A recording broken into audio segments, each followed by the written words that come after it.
예, 오늘로서 우리가 아마 세미펠라기우스주의를 좀 마무리했으면 좋겠다 생각을 합니다. 반복해서 하는 이야기지만 세미펠라기우스주의는 로마 카톨릭주의로 이어진다. 먼저 우리가 세미펠라기우스를 우리가 생각하게 될 때에 꼭 떠올려야 할 부분이라고 봅니다. 꼭 떠올려.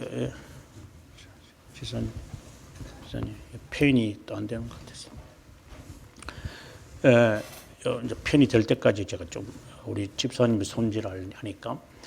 로마 카톨릭주의로 세미펠라기우스가 사상이 되어지는 이 과정은 수도사들에 의해서 이제 들어가게 된다는 것을 기억하면 좋겠어요. 그 다음에 그 징검다리 역할을 하는 자가 누구냐? 오늘 우리가 배우게 될 요하네스 카시아누스라고 하는 사람입니다. 왜냐? 요하네스 카시아누스라고 하는 사람이 수도사들의 신앙을 다 총정리했을 때 그가 말했던 것이 바로 세미펠라기우스주의였기 때문입니다. 자, 세미펠라기안주의입니다. 세미펠라기안주의라고 말하지는 않죠. 그는요. 당연하게 안 하죠. 그의 사상은 어디서 오느냐? 지금 카시아누스의 이야기를 지금 하는데요. 카시아누스. 이 카시아누스의 이 사상이 정착이 되어졌을 때 이제 비로소 529년에 이단으로 정죄받게 되겠지만 이 사람은 아다시피 432년이 죽거든요. 그러니까 뭐 100년 뒤에 일어나는 이야기예요. 이것이 열매가 맺힐까지는. 근데 카시아누스가 세미펠라기우스주의의 전체를 총정리할 수 있었던 것은 수도사들에게서 이 답을 찾는 거죠. 이것을 우리가 잊어서는 안 되죠. 수도원 운동이죠. 수도원 운동에서 이 사람이 세미펠라기우스주의를 찾았다 이 말이 아니라 세미펠라기우스주의가 되는 모체들을 다 찾아내요. 수도사들에게서. 그거 첫 번째가 그의 스승이었던 에바그리우스라고 하는 사람에게서 갖고 오는 거예요. 에바그리우스라고 하는 사람이 이 수도사들이 지금 이집트나 북아프리카나 이런 데서 신앙생활을 하는 것을 총정리하는 사람이 거기에게서 배우거든요. 이 사람이 주는 그 사상이 바로 오리게네스잖아요. 오리게니즘. 오리겐주의거든요, 이게요. 이거는 제가 항상 말하지만 사상을 말할 때 사람의 이름을 말할 수도 있고 내용으로 말할 때는 오리게네스주의를 이거는 이름을 말하는 거예요. 그리고 사상을 말하게 될 때는 신인 협력주의라고 그러잖아요. 그죠? 시너기즘이에요. 예를 들어 반삼일체 너무 포괄적이니까. 양태론, 그건 내용이고 이름을 말하라면은 사빌리우스주의. 양자론, 내용이고 이름을 말하라면은 아리우스주의. 이런 거니까. 예를 들어서 이름으로 말하면은 아우구스티누스주의. 그럼 내용을 말하라. 예정론 이라거든요. 이제 이런 것처럼 우리가 이름을 말할 때는 오리게네스주의고 내용으로 말하면은 시너기즘입니다. 이 두 사상이 수도원 운동을 지배하고 있었는데 이것이 카시아누스의 글에 실려지고 이것이 수도사들이 로마 카톨릭으로 들어가면서 이제 이 사람이 정리한 사상이 이제 로마 카톨릭으로 들어가는 거죠.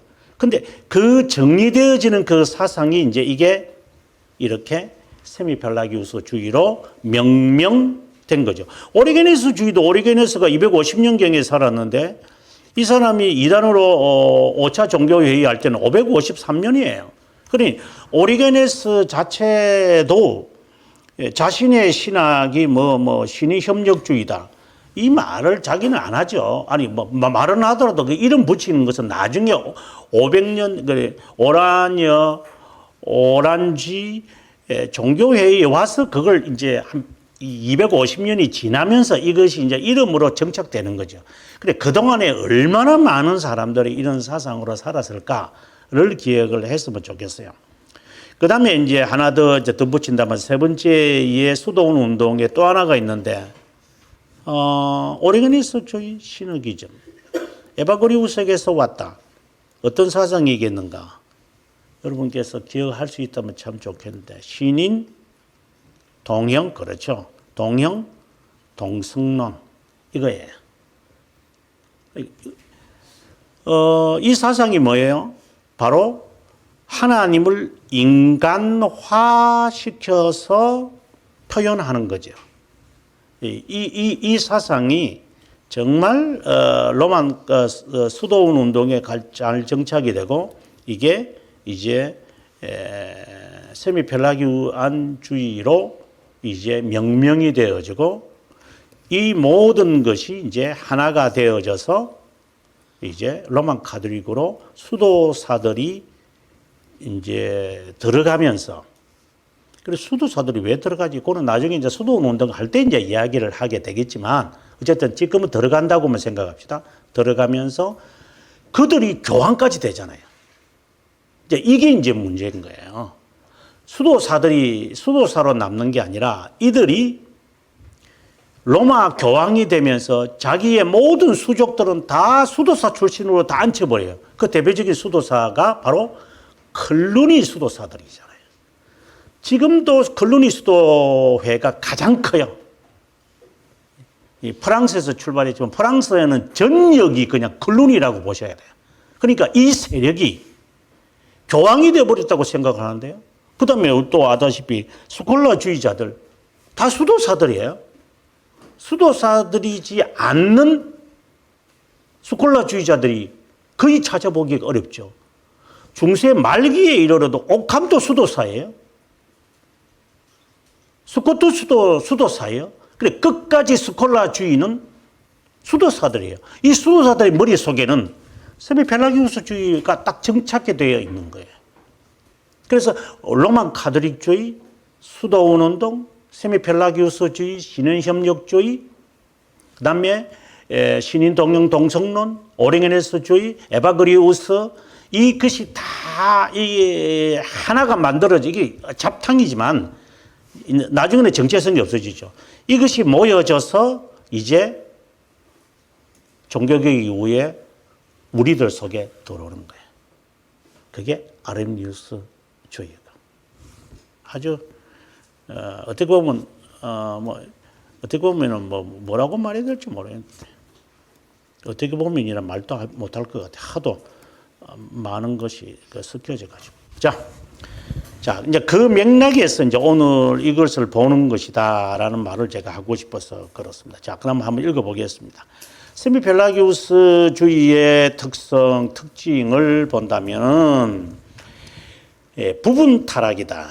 웬 부분 타락이라고 하죠? 자유의지가 타락하지 않았다. 이 말이거든요. 그걸 우리가 부분 타락이라고 그래요. 타락한 자유의지겠죠. 하지만 그들은 방해받은 자유의지다. 하나님의 은혜가 요구됩니다. 그 은혜는 가항력의 은혜입니다. 우리에 따라서 은혜를 받을 수 있고 덜 받는다, 이렇게 말합니다. 그리고 다른 말로 말하면 신인 협력주의고, 이거와 반대되는 것은 동력주의라고 합니다. 이거는 이제 우리가 그 개혁 신앙을 갖고 있는 사람들이 있는 거죠. 근데 조금 말이 좀 마음에 좀 안 들긴 안 되는데, 어감은 안 좋습니다. 근데 의미는 좋습니다. 내가 협력한 만큼 하나님이 나에게 은혜를 베푼다 라고 하는 것이 신인 협력주의잖아요. 이게 핵심이거든요. 세미펠라기우스주의. 나의 공로가 있는 셈이죠. 한국 교회는 이런 경향이 다분히 있다. 이건 뭐 이해하기가 너무 좋지 않겠어요? 그다음 아무튼 펠라기우스파 논쟁이 극에 달했을 때 동방교회에서 교육을 받은 요하네스, 예. 영어로는 존으로 되는데 카시아누스는 수도원적 삶에 관심을 가졌다. 그래서 아우구스티누스와 펠라기우스 견해의 중간 입장을 취하기로 했던 것이다. 대부분의 수도사들의 신앙을 대변한다고 해도 좋다. 왜냐? 이분이 이제 고수들을 만나러 다닌다 그랬잖아요. 10년 동안 이분이 이제 수도사들을 연구해요. 자, 그러면 요하누스 카시아누스라는 사람은 어떤 사람인가 한번 보도록 하겠습니다. 거룩의 추구를 자신의 궁극적 관심을 삼았던 요하누스 카시아누스. 여러분, 거룩을 목적으로 삼았던 사람은 또 있었죠. 죄 안 짓는 육체를 갖고 싶어 했다. 아세요? 예, 라우디게아의 감독이었던 아폴리나리스입니다. 자, 아폴리나리스가 거룩을 추구했죠. 그러니까 죄를 짓지 않는. 그러면은 그 수단을 이제 생각하게 돼요. 어떻게 하면은 내가 죄를 안 지을 수 있을까? 이런 생각을 자연스럽게 갖게 되어지죠.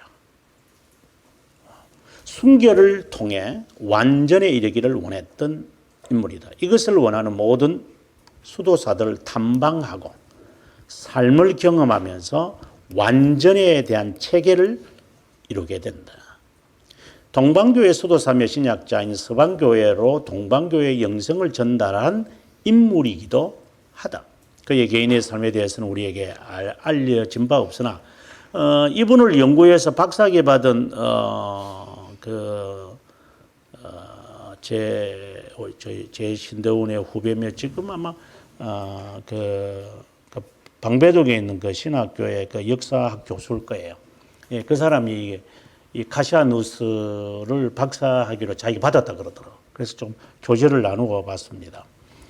예, 카시아누스는 지금의 루마니아 출신이다. 스케티아 우리가 지난 시간에 스킵은 했습니다만은 360년경에 태어났고 경건한 기독교 가문 출신이고 학문을 마친 후에 수도원적 삶에 이제 깊은 관심을 가졌다.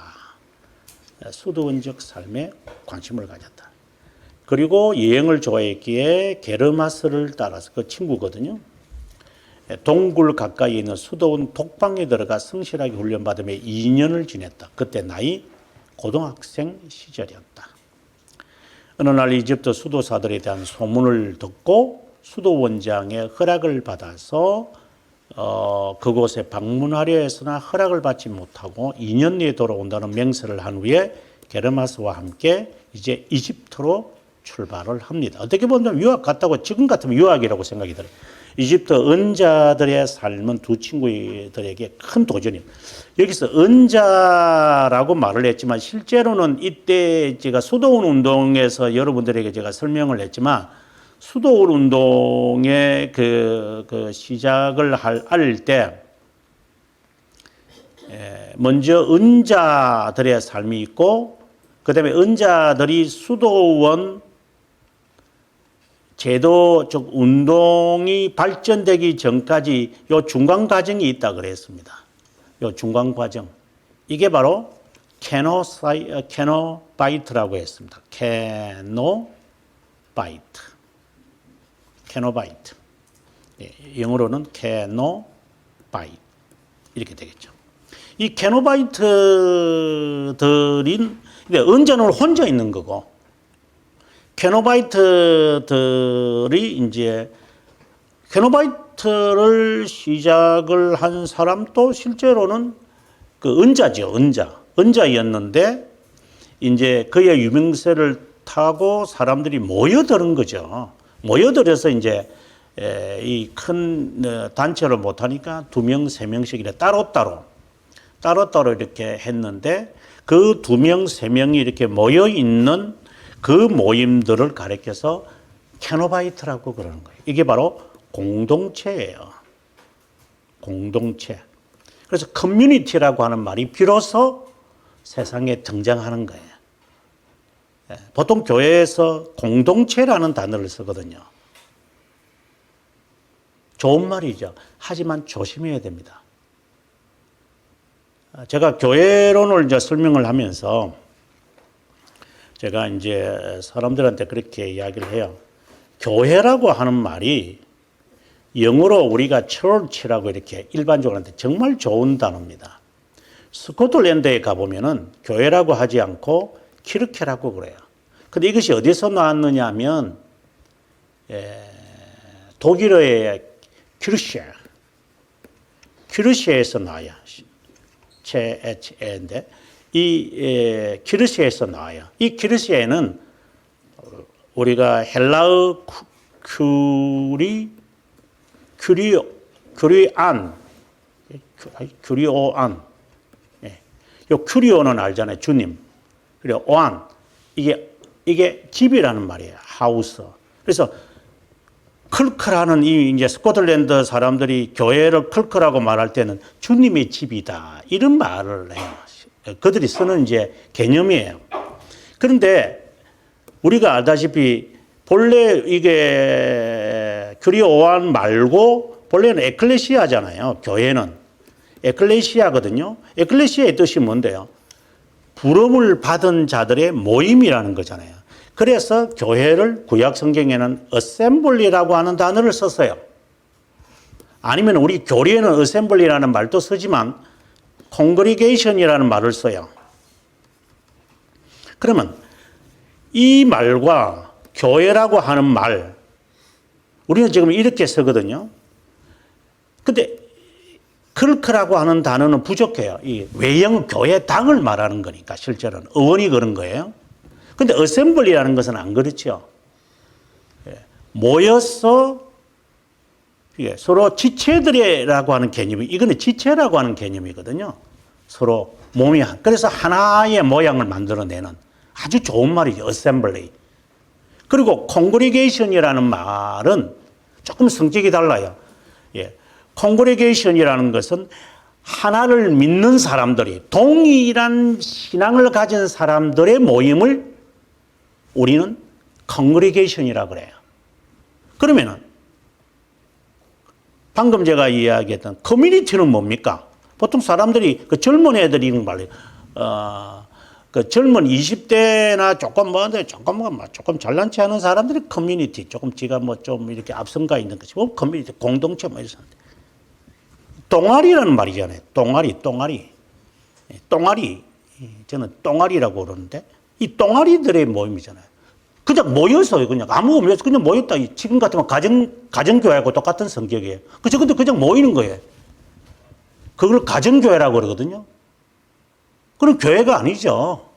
교회는 뭐 아무런 모이면 무조건 교회인가 이게? 말도 안 되는 소리들 하고 있어요.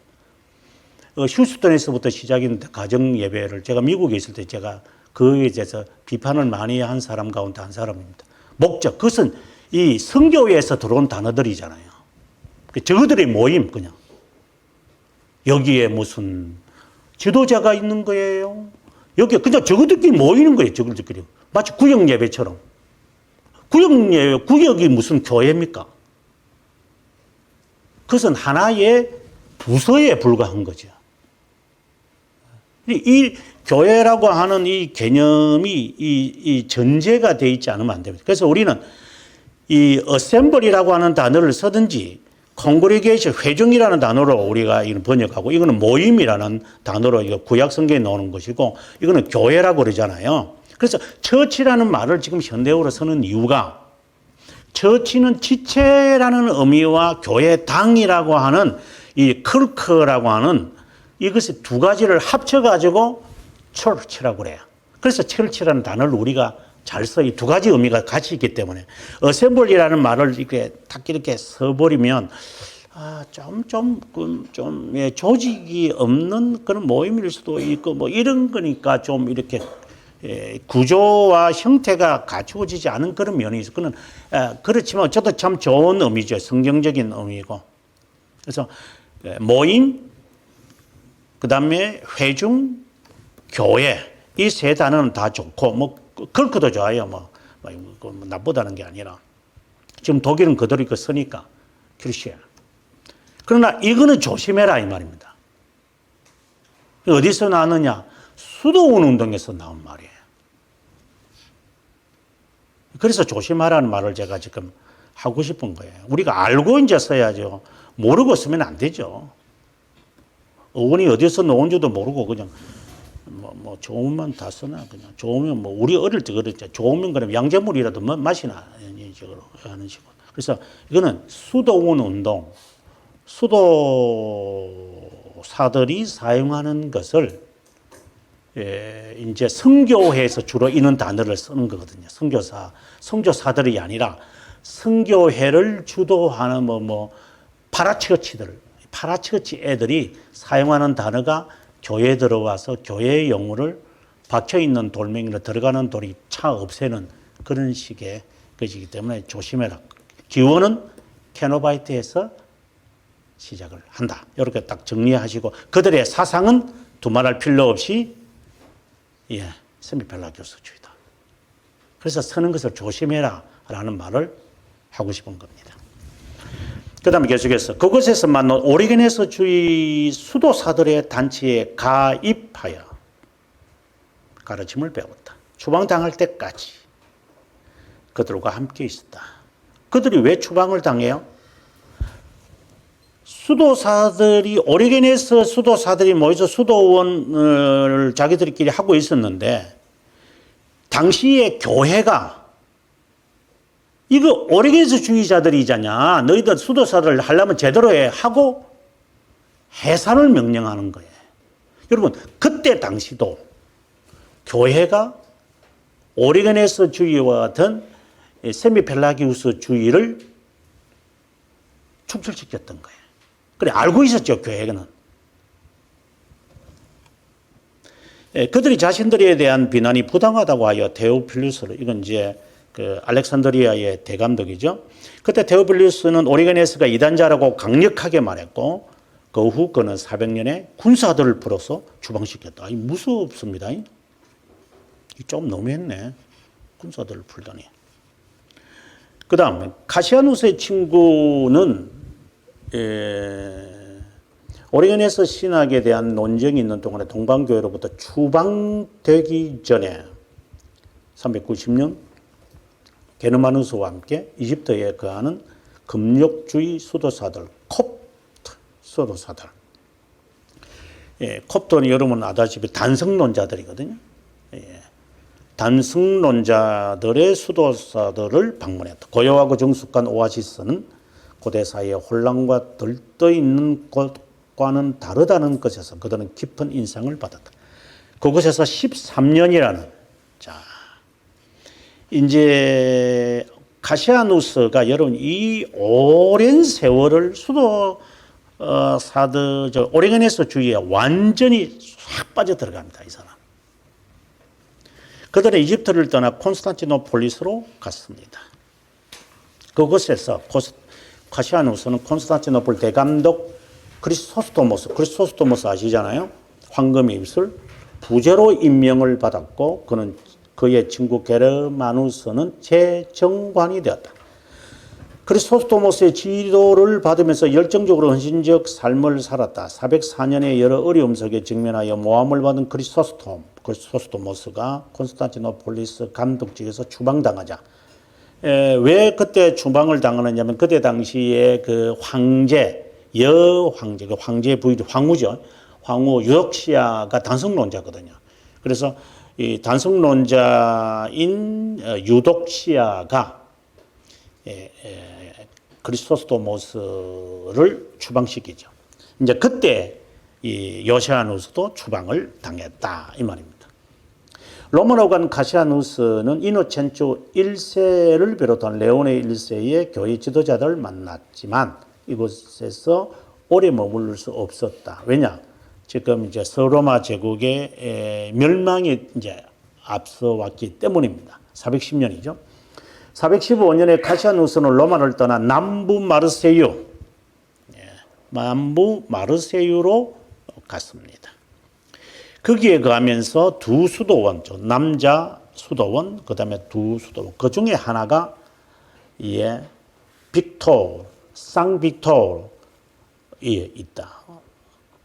세미펠라기우스주의를 지지한다고 하여 공격을 받았지만 로마 교황의 지지를 받았기에 큰 문제 없이 이곳에서 평생을 보내고 435년에 세상을 떠난다. 요시아누스는 이집트 사막의 수도사들로부터 무엇을 배웠을까? 이게 이제 핵심이죠. 그가 13년이라는 세월을 수도사들에게 오리게네스주의를 이렇게 완전히 습득하면서 원리를 찾아냈는데 그것이 바로 3단계, 수도사들의 3단계입니다.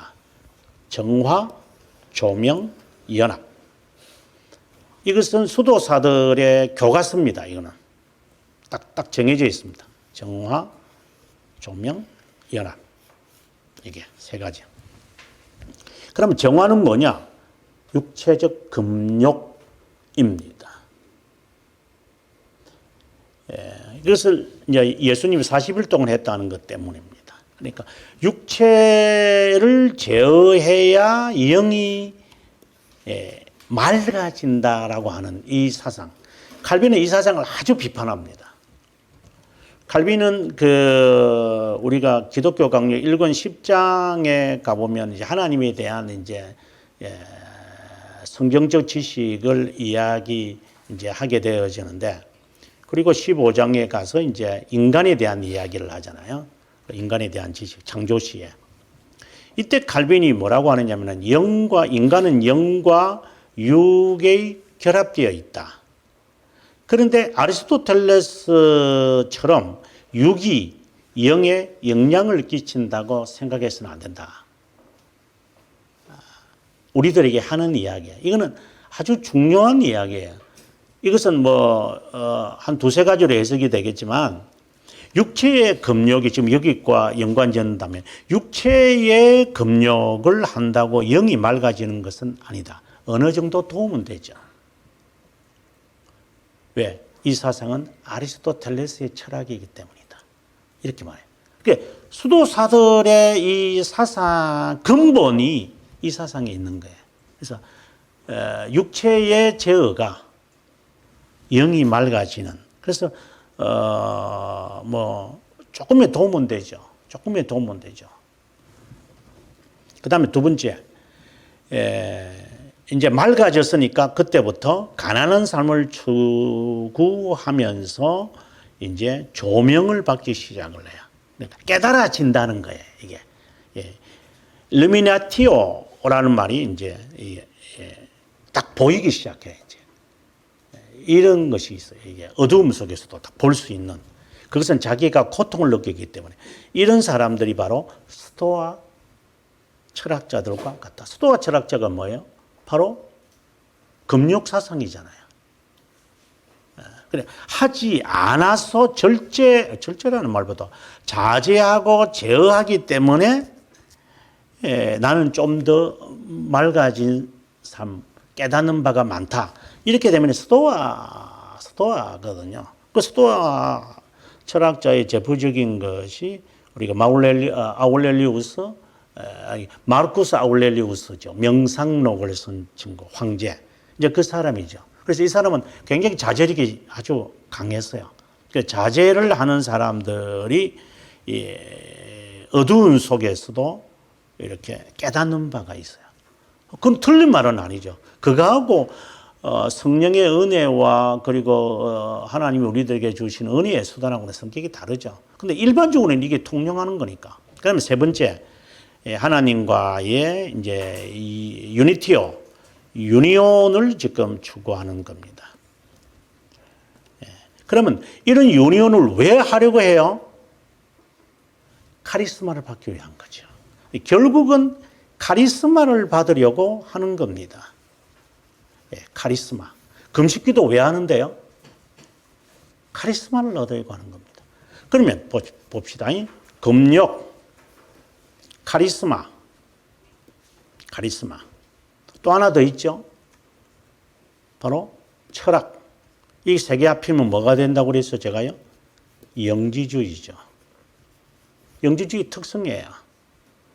자, 여기서 여러분 빨리 그 섬광처럼 머리에 딱 떠올라야 돼요. 뭐가 떠올라야 되나? 저는 떠오른대요. 여러분, 그 세상에 감당할 수 없는 아다나시우스 생각하십니까? 아다나시우스를 떠올려야 돼요. 아다나시우스가 6번 추방을 당하면서 수도사를 다 방문했잖아요. 지금 누구야? 지금 이 사람 카시아누스가 수도사들을 방문하는 것과 아다나시우스가 방문하는 그 장소가 거의 유사해요. 그 차이는 뭐죠? 시대가 다르긴 다르죠. 아다나시우스는 벌써 이제 100년 전의 이야기를 지금 하고 있고 100년 후에 이제 카시아누스라는 사람이 카시아누스가 이제 그러니까 배경은 같은데 장소들은 비슷한데 100년 전의 사람과 100년 후의 사람이에요. 근데 아다나시우스가 무엇을 말해요? 그 사람이 이집트 수도사들을 이렇게 순회하면서 그분이 26년이잖아요. 훨씬 더 오랫동안 이 사람이 추방을 당하면서 이 이집트나 흩어져 있는 교회들을 명쾌하게 파괴내잖아요. 그게 뭔데요? 영지주의였잖아요. 그래서 그가 영지주의 그 수도사들이 다 연구하고 있는 게 영지주의 작품들이었다. 그래서 그걸 파기시키라고 했는데 이제는 영지주의 작품은 없어졌어요. 근데 그 다음에 잔당들이 남아있는데 이게 영지주의를 탈을 써서 이제 둔갑되어지는 게 세미펠라기우스주의가 되는 거예요. 100년이 바뀌면서 영지주의는 사라졌어요. 아다나시우스의 수고로 인해서. 하지만 변이가 나타나는 거예요. 변이. 그게 수도원 운동들의 핵심이 되는 세미펠라기우스주의인 거예요. 그래서 이런 원리가 나오는 거예요. 정화, 조명, 연합. 이건 영지주의죠. 그래서 제가 학교에서 발표하면서 영지주의와 로만 가톨릭과의 관계성에 대해서 제가 논문 발표한 적이 있어요. 당시에 교수님들이 영지주의하고 좀 이렇게 그래서 제가 역사적으로 막 풀어갔거든요. 여러분 영지주의입니다. 결국은 이 지금 3단계 영적 성장의 3단계가 굉장히 무섭죠. 영지주의가 없어진 줄 알았는데 제가 그때 초대교회에서 할 때 그랬죠. 영지주의는 안 없어져. 자, 그럼 카시아누스를 봅니다. 그가 썼던 유명한 책이 있다 그랬어요. 그게 지금도 있습니다. 회당. 원본이 없다는 거죠. 유명한 대수도 원장들과 금욕주의자들과의 초기 경험들을 싣고 있고 은자들의 삶에 대한 교육을 24가지 회담, 대화를 하는 거죠. 지금 같으면 컨퍼런스와 컨퍼런스예요. 마치 이제 기자가 다니면서 이렇게 인터뷰를 하고 그들을 지켜보면서 이렇게 쭉 이걸 이제 컨퍼런스잖아요. 그는 이집트 수도 원장들의 지혜와 사막의 영성, 이걸 영성을 그대로 말해야 돼요. 스피리추얼리티. 이제 그 수도사들이 영성을 추구하니까. 지금 한국 교회가 영성 신학하잖아요. 그러니까 이 말이 그냥 나온 게 아니에요. 한국 교회 자체가 지금 로만 가톨릭화되어 있기 때문에 로만 가톨릭이 쓰고 있는 영성이라는 단어를 자연스럽게 공동체라는 말을 자연스럽게 이게 그냥 자연스러운 거예요. 그냥 태어날 때부터 그냥 깽가리 춤추는 것밖에 안 봤으니까 20대들이 한 30대도 마찬가지고 태어날 때부터 앉아가지고 깽가리 치는 것만 이게 봤는데 애들이 지금 예배 드리면 깽가리 쳐야지 그럼 예배통 두들게 해야지 그거 없으면 예배가 아니라고 생각을 하잖아요. 그럼 그전에는 뭐 예배 어떻게 받는지 네가 알기는 아는가? 알고 싶나 네가? 관심도 없어요. 제가 지난주에 주일에 제가 오후에 적어도 감리교회 최초로 세워진 교회에 가서 예배를 제가 드리면서 제가 설교했는데 저는 깜짝 놀란 게 하나 있어요. 우리 장로교보다 더 조용하게 예배를 드린다. 적어도 감리교회가 초창기는 괜찮았어요. 지금도 사이비들이 그냥 감리교회 쳐들어 들어와가지고 지금 깽가리로 잡아가놔서 그렇지. 제가 볼 때 장로교인 줄 알았어요, 저는요. 그만큼 조용하게, 물론 젊은이들 깽가리 치고 내비두고 두들기들만 아펜젤레가 세웠던 그 교회당에서 갱가리 두들겨 있으니 그게 그래서 이제 11월 달에 다 없앤다고 이렇게 이야기하더구만. 그게 맞겠어요, 거기서. 그때는 감리교든 뭐 장로교든 간에요. 정말 예배다운 예배를 드렸던 사람들이에요. 지금처럼 이렇게 날라리들을 치는 것은 어디서 갖고 들어오는지 모르겠어요, 이게. 그냥 마음에 그냥 너무 화가 나. 적어도 오리지널 감리교는 그렇게 하지 않아요. 이 사이비들이 그렇게 설치고 있지. 저는 그런 생각도 안 하고 갔지. 뭐 분명히 또 막 두들기고 막 시끄럽게 하고 다 했는데, 오, 찬송도 진짜 옛날 찬송 잘 부르지도 않는 찬송. 이걸 부르면서 볼 때, 이 초창기의 감리교회는 장로교회와 별 차이가 없구나. 근데 지금은 왜 이러지? 이게 장로교도 그렇고, 감리교도 그렇고, 이게 도떼기 시장 같아요, 보니까.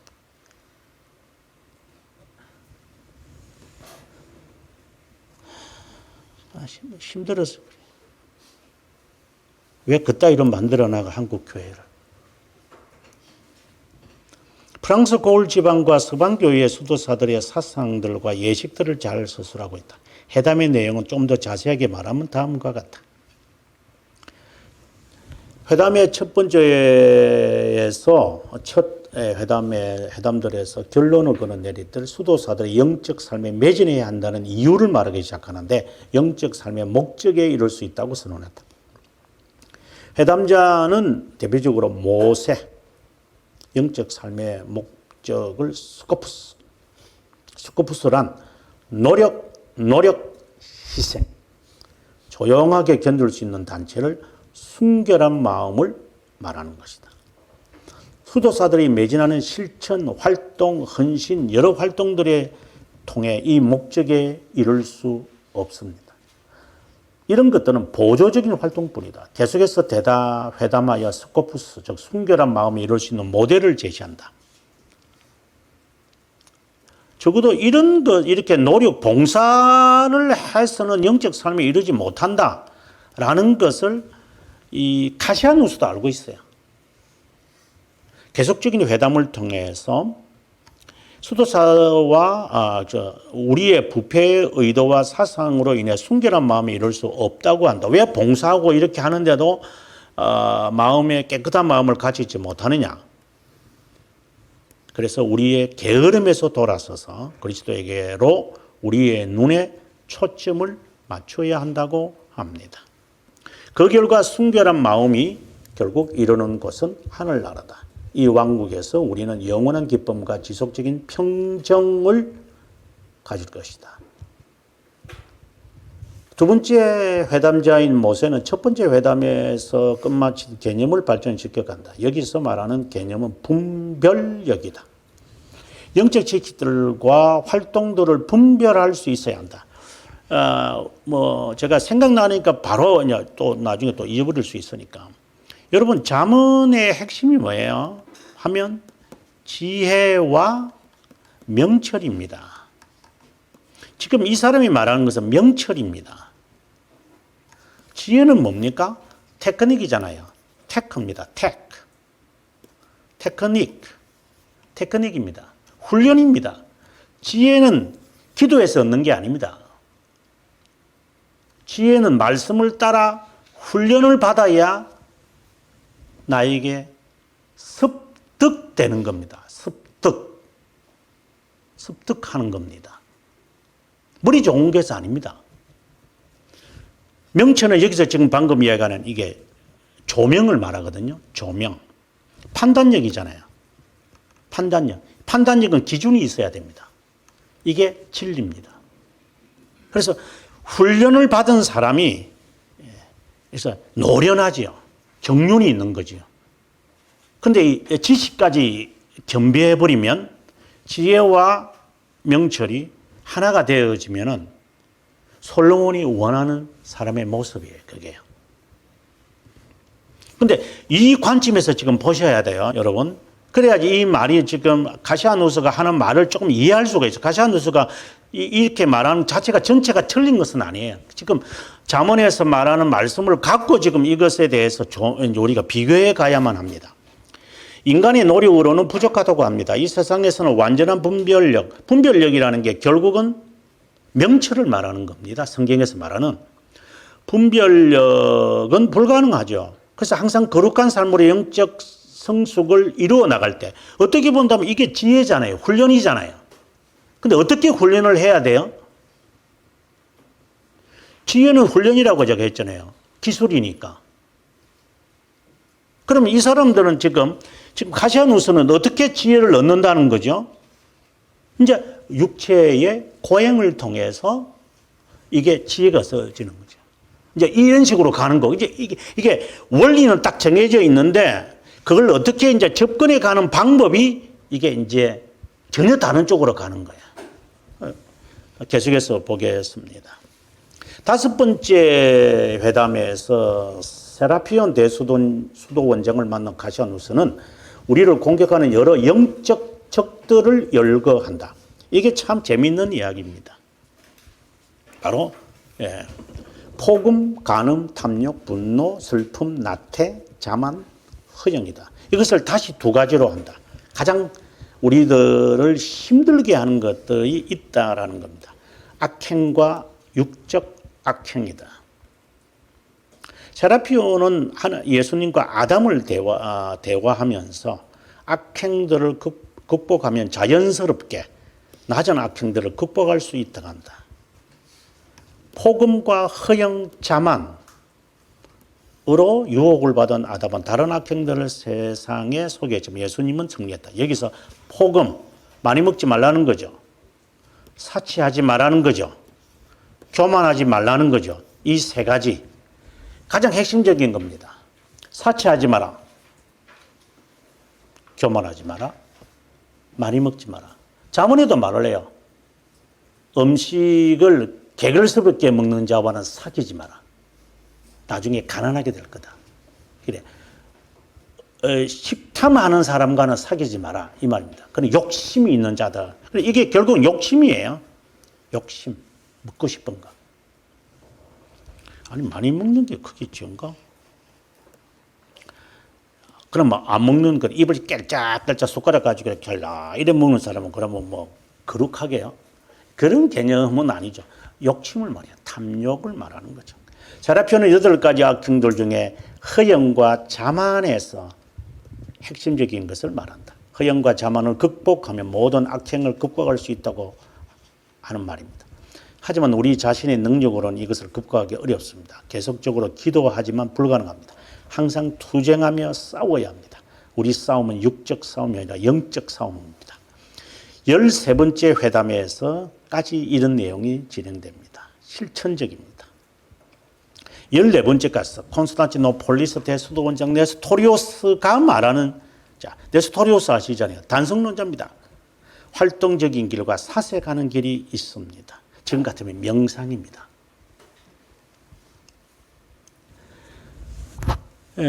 실천적인 길은 악행들의 성격을 아는 것을 의미한 정말 저는 이걸 읽으면서 이야 틀린 말이 아니네.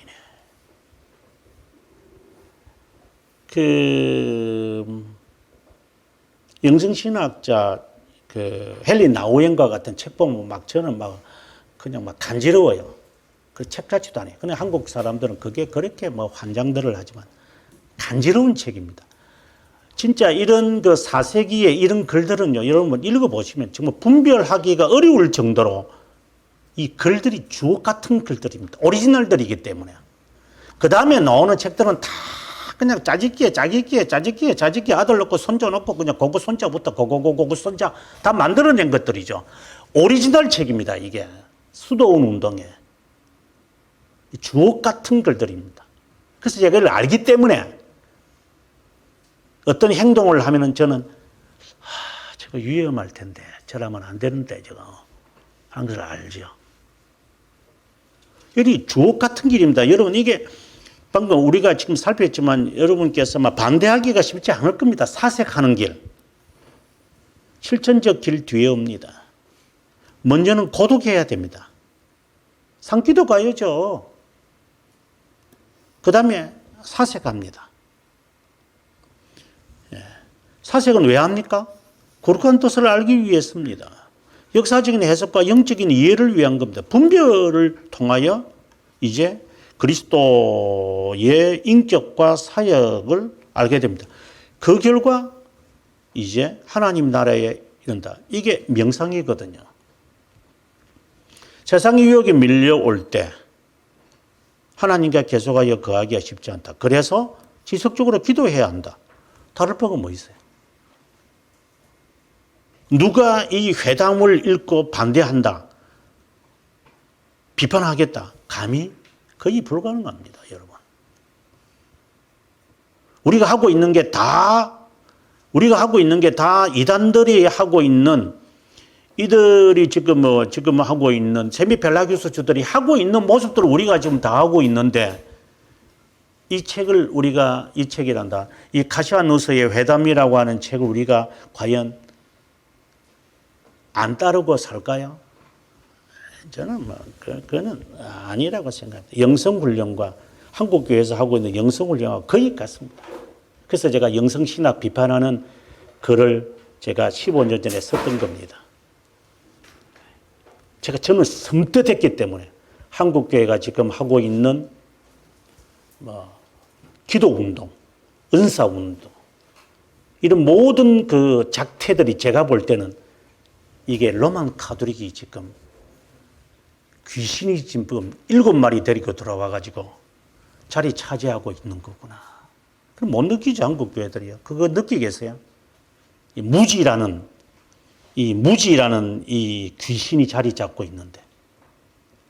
그 데시데리우스 에라스무스가 했다 그랬잖아요. 그 우신 예찬에서 그래요. 네. 당시의 기독교는 무지라는 이 귀신이 사람들을 전부 다 이게 눈을 가리고 있어요. 무지. 배우지 않으려고 하는 무지. 두 번째 귀신이 있어요. 그게 음욕이에요. 음욕. 세 번째 귀신이 있어요. 그럼 에라스무스가 당시의 그 시대를 바라보면서 하는 이야기예요. 이건 우리가 명쾌하게 들으셔야 돼요. 세 번째가 뭐냐? 돈이다. 물질, 성장, 허영, 이런 것들이다. 이 세 가지가 우리의 눈을 막고, 일 하나를 떼면 또 가려있고, 또 떼면 또 가려있어서, 거기에 부리는 여신이 앉아가지고, 마음대로 질질 끌고 다닌다. 지금 한국교회가 그런 거잖아요. 누가 우리의 신앙을 이끌고 가고 있습니까? 어느 목사가?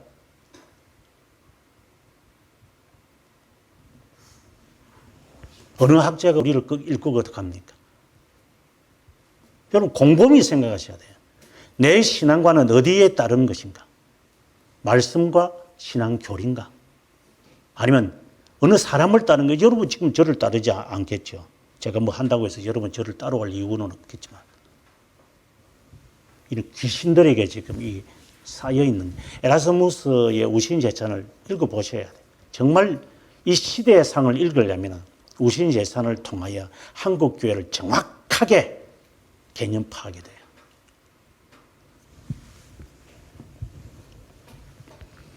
뭐 그런 책을 또 안 읽죠, 사람들은. 기도가 얼마나 영적 삶에 중요한지 자세하게 설명하고 있다.